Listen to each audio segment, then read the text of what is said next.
धन्यवाद यूनिवर्स, धन्यवाद। आपने देखा है जब किसी इंसान के पास पैसा आता है तो वो इंसान को इंसान नहीं समझता और उसमें इतना अहंकार आ जाता है, अपनी गाड़ी बंगला उन चीज़ों को के आगे इंसानों का कुछ नहीं समझता, कुछ भी। ठीक है, हर इंसान को तुच्छ समझता, सोचता मेरे पास बैठने लायक नहीं है, ये है वो है। अरे धन है तो वो तेरे लिए है, ना कि उस इंसान के लिए। हर इंसान को ऐसा होना चाहिए कि धन की क्या है, धन तो आता जाता रहता है, लेकिन इंसान इंसान से अगर प्यार करे ना तो कितना अच्छा हो। लेकिन इंसान क्या है ना, एक जब कोई इंसान थोड़ा पैसा आ जाता है ना और कोई थोड़ा उससे नीचा इंसान है तो उसको ना वो बहुत अनकंफर्टेबल करता है, अच्छा फील नहीं होने देता, तो दूसरे इंसान को भी थोड़ा अजीब सा लगता है, अच्छा फील नहीं होता। ठीक है, इस ये कुदरत ने सूक्ष्म तौर पे ऐसी चीज समझाई है इंसान को, लेकिन इंसान तो क्रोधी है, अहंकारी है, इसीलिए वो ये सब चीजें समझ ही नहीं पाता कि स्वयं ब्रह्मांड उससे खामोशी में बातें कर रहा होता है। लेकिन इंसान को तो जलने चिलने से फुर्सत नहीं है, समझ रहे, भौतिक चीजों के पीछे भागने से फुर्सत नहीं है, और थोड़ा सा बस सोचता है मंदिर जाओ तो समझ लो हमारा हो गया पूरा, और इंसानों की वैल्यू नहीं है। ठीक है, भगवानों को मंदिरों में ढूंढ रहा है, लेकिन भगवान कहाँ नहीं है, भगवान तो हर जगह है। लेकिन इंसान को तो अहंकार धन का है, तो भगवान कहाँ दिखे, और सही तरीका पता ही नहीं है इंसान को, उसे अहंकार से और बदतमीजी से फुर्सत ही नहीं है। आपने देखा होगा कि जब पतझड़ आती है, पतझड़, तो खामोशी में ये सिखाते हैं यूनिवर्स के नए पत्ते आते हैं, आते हैं ना,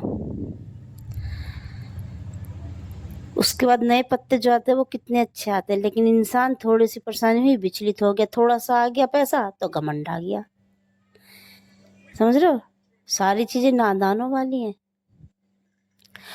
और कभी सूरज को देखा है, टाइम से निकलता है, वो भी इंसान के लिए सीख है कि टाइम की कदर करो। वो खामोशी में यूनिवर्स ने बात करी है ये, लेकिन वो ये चीज समझ ही नहीं पा रहा इंसान।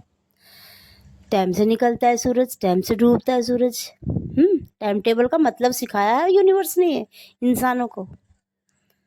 ठीक है, जब इतनी ऊंची हस्ती यानी सूर्य देव टाइम टेबल का मतलब समझते, तो इंसान क्यों नहीं समझ सकते? क्योंकि इंसान को तो घमंड है अपने धन का, धन के पीछे भाग रहा है, वैसे कोई सब कुछ समझ रहा है। लेकिन जब सूरज देवता ऊपर होते हैं, कितनी ऊंचाई पर होते हैं, लेकिन वो कहाँ झुकते हैं? अर्थ से, अर्थ की तरफ झुकाव होता है उसका। ठीक है, जल देवता देखो पहाड़ से निकलते हैं, लेकिन उनका झुकाव कहाँ होता है? अर्थ पे, यानी नीचे। ठीक है, ऐसी बहुत सारी ऐसी चीजें हैं जो सिर्फ नीचे ही झुकाव होता है उसका, यानी अर्थ पर। जितना ऊंचा और इंसान क्या करता है, जितनी ऊंचाई पे जाता है उतना ही वो सबको नीचे गिराता जाता है, और खुद सोचता मैं ऊंचे पे हूं और मैं तो बस जाने क्या हूं।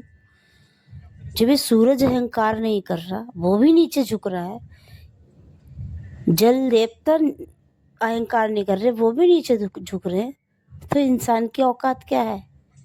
उसके बाद इंसान को ये भी पता है कि मुझे एक दिन मौत आ जाएगी। जिस प्रॉपर्टी के पीछे भाग रहा है, जिस धन के पीछे भाग रहा है, वो एक दिन यही रह जाएगा।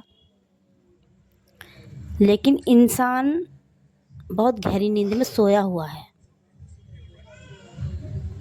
ठीक है, ये सारी चीजें कुदरत ने इंसानों को सिखाने के लिए, जैसे पतझड़ है, नए पत्ते आए, सूर्य है नीचे है, सूरज ये नहीं सोचता कि मैं किसी को के हाथ धूप दे रहा हूँ, या अमीर है या गरीब है, लेकिन इंसान के अंदर ये चीज़ है।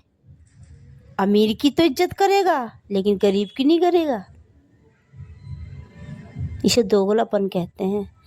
लेकिन कुदरत ने इतनी सफाई से, इतनी मासूमियत से दिखा रखा है सब कुछ कि कुछ सीखो, लेकिन उन्होंने तो भगवान को ही, स्वयं ब्रह्मांड को ही नकार दिया।